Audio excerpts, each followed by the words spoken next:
আসসালামু আলাইকুম। আমি তাহসিন রিয়াদ। একটা সময় ছিল যখন ক্যামেরা মানে কিন্তু ক্যানন ক্যামেরা মনে করা হতো। আমি যে ক্যানন 700 কতবার ইউজ করেছি এটা কিন্তু হিসাব ছাড়া। এটা কিন্তু আমার ড্রিম ক্যামেরা ছিল। তখন ক্যানন মানে অনেক কিছু। কিন্তু বর্তমানে বাংলাদেশে সোনি ক্যামেরা অনেক চলার কারণে ক্যানন ক্যামেরা কিন্তু অনেকটাই হ্রাস পেয়েছে।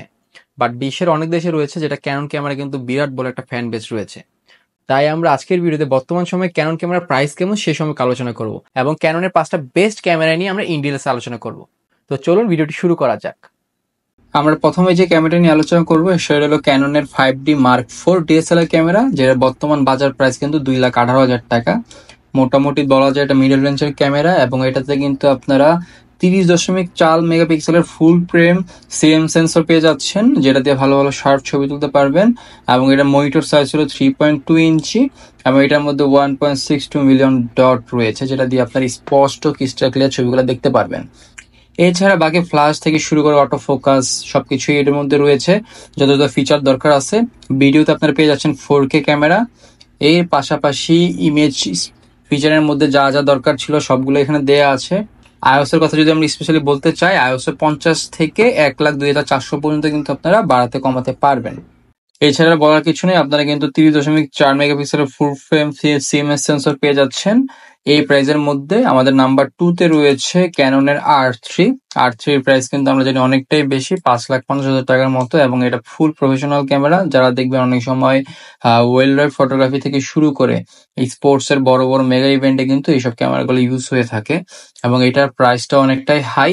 এবং এটার মধ্যে কিন্তু 24 মেগাপিক্সেলের ফুল frame stroke BSI CMS sensor দেওয়া আছে, যেটা পুরো শার্প ইমেজ আপনাকে প্রোভাইড করবে।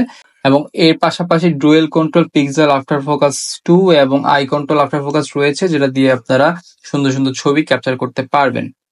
আপনারা কিন্তু 6K তে শুট করতে পারবেন 60 FPS এ, যেটা মানে হিউজ। যারা ভিডিওগ্রাফার রয়েছেন বা ভিডিও শুট করতে চান তাদের জন্য এটা খুবই উপকারী হবে। এবং 4K তে আপনারা 120 FPS পর্যন্ত কিন্তু পেয়ে যাবেন। এছাড়া সব ধরনের ফাংশনই কিন্তু এটার মধ্যে রয়েছে। আমাদের নাম্বার 3 রয়েছে R5 এর কথা যদি আমরা বলি, এটা কিন্তু মোটামুটি মিডল রেঞ্জ এবং হাই রেঞ্জের মাঝামাঝি অপশনে রয়েছে। 3,15,000 টাকার একটা ক্যামেরা। এটার মধ্যে আপনারা 45 মেগাপিক্সেলের ফুল ফ্রেম সিএমএস সেন্সর পেয়ে যাচ্ছেন এবং ZX ইমেজ সেন্সরের প্রসেসর পেয়ে যাচ্ছেন, যেটা দিয়ে আপনারা ইজিলি অনেক তাড়াতাড়ি ছবিগুলো ক্যাপচার করতে পারবেন। এবং আরেকটা লক্ষণীয় বিষয় হলো এটাতে কিন্তু আপনারা 8K তে শুট করতে পারবেন। 8K 30 FPS এ শুট করতে পারবেন, যেটা ম্যাসিভ ম্যাসিভ ম্যাসিভ। যারা ভিডিও শুট করতে চান তাদের জন্য অনেক কার্যকরী একটা জিনিস। এবং এটা ইমেজ কোয়ালিটি কিন্তু খুবই খুবই খুবই ভালো হবে। এবং এটার আইএসও দিকে যদি আমরা লক্ষ্য করি, আইএসও কিন্তু 1,02,400 পর্যন্ত যাচ্ছে 50 থেকে শুরু করে। এছাড়া বাকি যত জিনিসগুলো আছে সব কিন্তু সেমই মোটামুটি ধরা যায়, কম বেশি থাকে আর কি।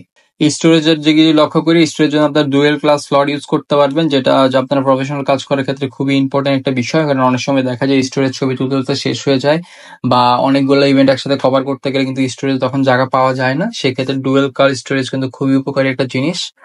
এছাড়া ওয়্যারলেস ব্লুটুথ থেকে শুরু করে সব ধরনের জিনিসগুলো এখানে পেয়ে যাচ্ছেন।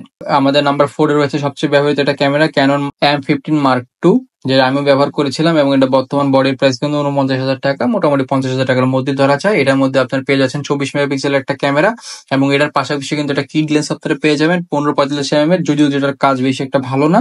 আপনার যদি ভালো ছবি বা আউটপুট চান, অবশ্যই আপনারা ক্যামেরার লেন্সটা চেঞ্জ করে নেবেন। একটা 24mm অথবা 35 বা 50mm কিন্তু একটা লেন্স আপনারা পরবর্তীতে চেঞ্জ করে নেবেন। এর পাশাপাশি 3 ইঞ্চির একটা মনিটর ডিসপ্লে পেয়ে যাবেন।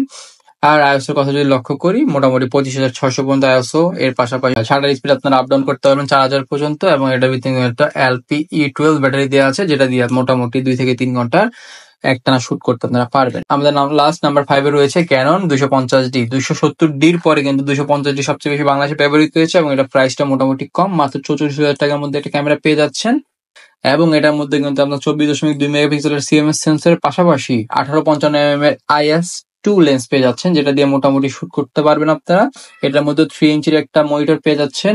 এবং ফিচারের দিকে যদি আমরা লক্ষ্য করি, ভিডিও ফিচারের দিকে আপনার কিন্তু কোনো ধরনের 4K বা 2K কোনো সাপোর্ট পাচ্ছেন না, মাত্র 1080 কিন্তু আপনার ছবি বা ভিডিওগুলো তুলতে পারছেন। আইএসও দিকে যদি লক্ষ্য করি, আইএসও কিন্তু আপনার 100 থেকে 25,600 পর্যন্ত নিতে পারতেছেন, মানে চাইলেও কিন্তু বেশি এক্সটেন্ড করতে পারবেন না। আর পিকচার কোয়ালিটি থেকে শুরু করে সব মোটামুটি যারা বিগিনার আছেন তারা কিন্তু এই ক্যামেরা দেখতে পারেন, নাম্বার 5 এর ক্যামেরাটা এবং নাম্বার 4 এর ক্যামেরাটা। আর যারা মোটামুটি প্রফেশনাল কাজ করতে চান তারা কিন্তু আমাদের নাম্বার 3 ক্যামেরাটা দেখতে পারেন। এবং যারা ফুল প্রফেশনাল কাজ করতে চান, প্রফেশনাল মানে প্রফেশনাল, তারা কিন্তু নাম্বার 2 এর ক্যামেরাটা এবং নাম্বার 1 এর ক্যামেরাটা দেখতে পারেন। তো আপনারা যারা ক্যানন লাভার রয়েছেন, আশা করি তাদের ভিডিওটি ভালো লেগেছে। ভালো লেগে থাকলে অবশ্যই লাইক, কমেন্ট, শেয়ার করে আমাদের পাশে থাকবেন। ধন্যবাদ।